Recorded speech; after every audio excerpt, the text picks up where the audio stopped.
ନମସ୍କାର।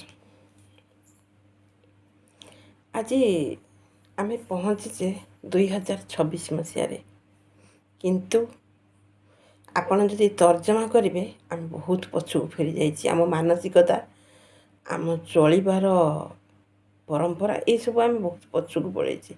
ହୀନମନ୍ୟତା ଏସବୁ ଦୃଷ୍ଟିରୁ ଯଦି ଆମେ ନିଜକୁ ଥରେ ଯଦି ତର୍ଜମା କରିବା, ଲାଗିବ ନିଜ ଆଧୁନିକତାକୁ ଧିକ୍। ମୁଁ କାହିଁକି କହୁଛି ଏସବୁ ଜିନିଷ ଆପଣମାନେ ବୋଧହୁଏ ଭାବୁଥିବେ। ମୁଁ ଆଜି ଆପଣଙ୍କୁ ଦୁଇଟା ନ୍ୟୁଜ୍ ଦେଖେଇବି। ଗୋଟେ ହେଲା ଏଇ କାଲିର ଖବର, ବାଲେଶ୍ୱର ବସ୍ତା ଅଞ୍ଚଳରେ ଜଣେ ମା' ଯିଏକି 10 ଘଣ୍ଟା ଡେଡ଼୍ ବଡ଼ି ପଡ଼ିଲା, ଅଥଚ ତାଙ୍କ ପୁଅମାନେ ତାଙ୍କର ଶବ ସତ୍କାର କଲେନି। ଶେଷରେ ପୋଲିସ ପ୍ରଶାସନ ସ୍ଥାନୀୟ ଲୋକଙ୍କ ସହାୟତାରେ ତାଙ୍କର ଡେଡ଼୍ ବଡ଼ିକୁ ସଂସ୍କାର କରିଥିଲେ। ଦୁଃଖର ବିଷୟ, କହିବା ବାହୁଲ୍ୟ। ଆମେ ଘରେ ଘରେ ଦେଖୁଛେ ଯେ କିଛିଟା ପରିବର୍ତ୍ତନ ହେଲାଣି, ତଥାପି ଏସବୁ ମାନସିକତାରୁ ଆମେ ବାହାରି ପାରିନାହାନ୍ତି ଯେ ଗୋଟେ ପୁଅଟିଏ ଶବ ସତ୍କାର କରିବ, ପୁଅଟିଏ ପିଣ୍ଡ ଦେବ। ସେ ମାଆଟି ବି ଯେତେବେଳେ 3ଟି ପୁଅ ଜନ୍ମ କରିଥିଲେ, ସେ ଏଇ ଜିନିଷ ବି ଚିନ୍ତା କରିଥିବେ। ତାଙ୍କର ଗୋଟିଏ ପୁଅ କ'ଣ ନିଖୋଜ ଅଛନ୍ତି ନା କୁଆଡ଼େ ପଳେଇଛନ୍ତି, ଆଉ 2ଟି ପୁଅ ଥିଲେ। ସମ୍ପତ୍ତି ଭାଗବାଣ୍ଟି ହେଇପାରିଲାନି, ସମ୍ପତ୍ତିର ମୋହ ତୁଟି ପାରିଲାନି, ଯେଉଁଠି ମାଆଟି ଏଇଭଳି ପରିସ୍ଥିତିକୁ ଗଲା।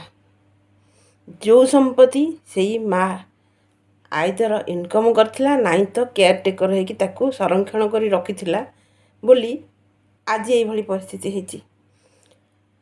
ଆଉ ଗୋଟିଏ ଖବର, 2ଟି ଝିଅ, ଯାଆଁଳା ଝିଅ ଜନ୍ମ ହେଲେ କଟକ ମାହାଙ୍ଗା ସ୍ଥିତ କ'ଣ ସେଇ ଗାଁ ନାଁଟା ପଶୁଲଣ୍ଡା ଗାଁ। ସେ ଗାଁରେ 2ଟି ଝିଅ ଟ୍ୱିନ୍ସ ଜନ୍ମ ହେଲେ ବୋଲି ତାଙ୍କ ପରିବାର ଲୋକ ତାଙ୍କୁ ଘରୁ ବାହାର କରିଦେଲେ ବାଡ଼ାପିଟା କରିକି। ଆମେ କେତେ ତଳକୁ ଖସି ଯାଉଛି, ଆମ ଭାବନା, ଆମ ମାନସିକତାରେ କେତେ କଦର୍ଯ୍ୟ ହେଇସାରିଲାଣି। ଦେଖନ୍ତୁ, ଆମେ ଗୋଟେ ମନ୍ଦିରକୁ ଯାଉଛେ, ଗୋଟେ ପଥର ମୂର୍ତ୍ତିକୁ ଭାରି ଜୋରରେ ମୁଣ୍ଡିଆ ମାରୁଛେ, ଭାରି ବହୁତ କିଛି ଆଶା ବି କରୁଛେ ସେ ପଥର ମୂର୍ତ୍ତି ପାଖରୁ, ଯେ ମୋତେ କିଛି ଶାନ୍ତି ଦେଇଦେ, ମୋତେ କିଛି ଖୁସି ଦେଇଦେ, ମୋର ସବୁ ଜିନିଷ ମିଳିଯାଉ ମୋତେ। କିନ୍ତୁ ତା ବଦଳରେ ଆମେ ଯେଉଁ ମଣିଷ ଗୁଡ଼ାକ ଆମ ପାଖରେ ଅଛନ୍ତି, ଯେଉଁ ନାରୀ ଶକ୍ତି ଅଛନ୍ତି, ସେ ଝିଅ ହଉ ମା' ହଉ, ଆମେ ତାକୁ ପ୍ରପର ସମ୍ମାନ ଦେଇପାରୁନାହାନ୍ତି। କେତେ ଦୂର ଏଇଟା ଯୁକ୍ତିଯୁକ୍ତ? ଆମେ ଏଇଭଳି ଗୋଟେ ସମାଜରେ ଆମେ ବସବାସ କରୁଛେ। ଆଉ ଶିକ୍ଷିତ ଆଧୁନିକତାରୁ ଅତ୍ୟାଧୁନିକକୁ ଆମେ ଗତି କରି ସାରିଲେଣି। ତାପରେ ଆମେ ଏଇ ରେଜଲ୍ଟ ଆମ ସମାଜ ଭିତରେ ଦେଖୁଛେ। ପ୍ରତିଟି ପରିବାରରେ ଦେଖିବେ ସମ୍ପତ୍ତିର ମୋହ। ମୋ ପିଲା ଖାଇବ, ମୋ ପିଲା ପାଇଁ ରଖିବି, ମୋ 7 ପୁରୁଷ ପାଇଁ ମୁଁ ଯେମିତି ରଖିଦେଇଯିବି।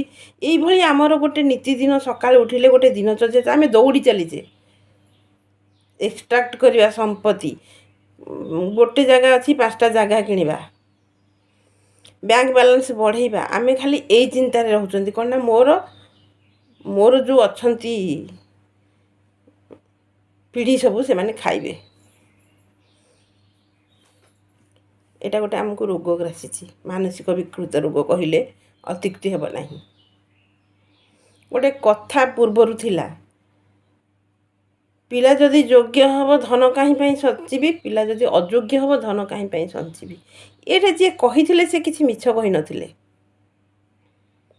କିନ୍ତୁ ଆପଣ ଦେଖିବେ, ଯଦି କେହି ଗୋଟେ ବାହା ହେଇନି କିମ୍ବା କାହାର ଗୋଟେ ଛୁଆ ପିଲା ନାହିଁ, ଲୋକ ସାଙ୍ଗେ ସାଙ୍ଗେ କହୁଛନ୍ତି ତା'ର କିଏ ଖାଇବ, କିଏ ଅଛି ତା'ର ଖାଇବାକୁ। ଆରେ କିଏ କ'ଣ ଖାଇବା ନିହାତି ଦରକାର? କିଏ ଖାଇବା ପାଇଁ ଆମେ ଅପକର୍ମ କରିବା ନିହାତି ଦରକାର? कि आम निजक बंचेबा निजक गोटे मानविकता भितर बंचेक रखा यहीटा फास्ट भावतु ना। तेणु मोर कहबार उद्देश्य आम जिते बड़े यही गोटे मानसिकतार बंचुंट आमर पिला माने सेटा ही शिखुंट आउ कि अधिक शिखिबेनी। मु कहबार उद्देश्य संपत्ति एक्सट्राक्ट करवा संपत्ति को बढ़ेवा ये परिवेश को बाहरी आसिकी पिला को शिखातु मानविकतार परिचय गोटे सुनागरिक होबार गुण ये सब शिखातु पिला निजे आत्मनिर्भरशील हम ये सब जिनस शिखातु ना। पिला आपणठू पिला देखला आपण केमती संपत्ति बढ़ेबी केमती बैंक बालांस बढ़ेबी केमती ये खाईगला से ये सब आलोचना कले पिला बड़ है पिला से भी कला।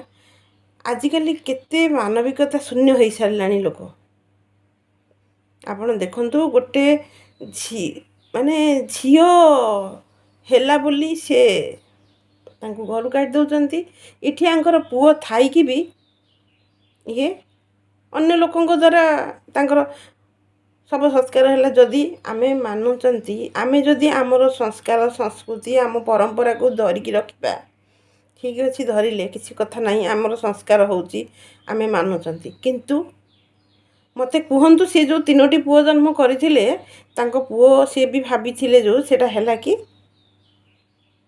तो आमे पुओ झियो कहीं विचार करवा पुओ हो झियो हो सेतिकी संस्कार दिंतु जे से माने पत्थर दियों को किसी मुंड पिटी मागिबा पूर्वरु तांको चतुर्पार्श्वर मनीष मान को फास्ट सम्मान दिंतु। मु कहूनी खाली नारी को गोटे पुरुष पाखरे भी गोटे आत्मा अच्छी गोटे मन अच्छी प्रतिटी मनीष को फास्ट आप सम्मान दिंतु मानविकता शिखंतु गोटे मानविकता निज मन भितर सृष्टि करंतु तापर मंदिर में जाई हाथ जोड़िबे ठाकुर निश्चिंत शुणिबे। एतिकी टिके जदि आमे निज परिवार भितर आरंभ करिबा हुए तो बहुत किसी परिवर्तन आमे करि परिबा। रहुची नमस्कार।